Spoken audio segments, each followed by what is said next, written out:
Creating text on path in Affinity is super easy. But if you haven't tried it before, this tutorial should help. So I'm gonna draw a shape here.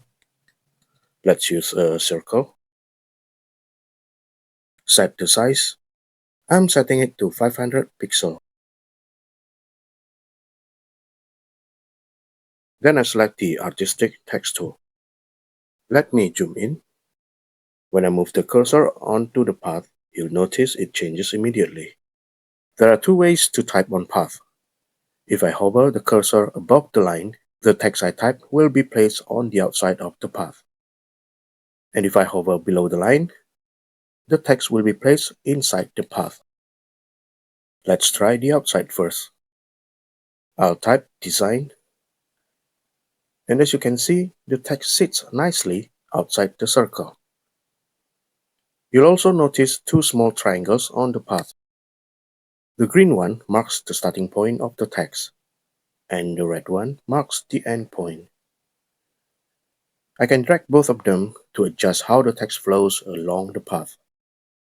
I'll move the green one first. See how the text follows? I'll snap it here. Then I'll drag the red one and place it on the side. I'll set the text alignment to center.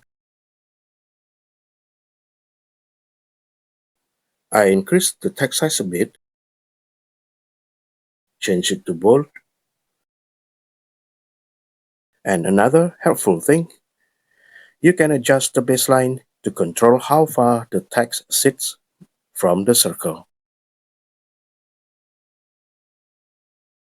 Now I'll draw the second circle to show you how to place text inside the path. I'll scale it to match the first circle. Grab the Artistic Text tool.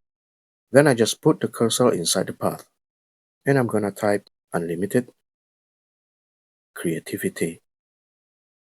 Again, I adjust the green and red triangles. Increase the text size.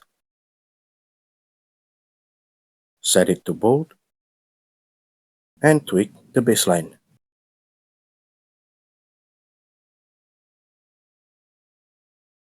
Then I align the two circles together. And we're good to go. Just trying to make the design more obvious, I'm going to draw more circles around the text. One smaller circle. Set the size. And align it to center. Then another one. Change the color. Change the size. Align to center. Set it to back. And that's it. So that's how you create text on path in Affinity. Hope this helps. Subscribe for more tutorials. And thanks for watching.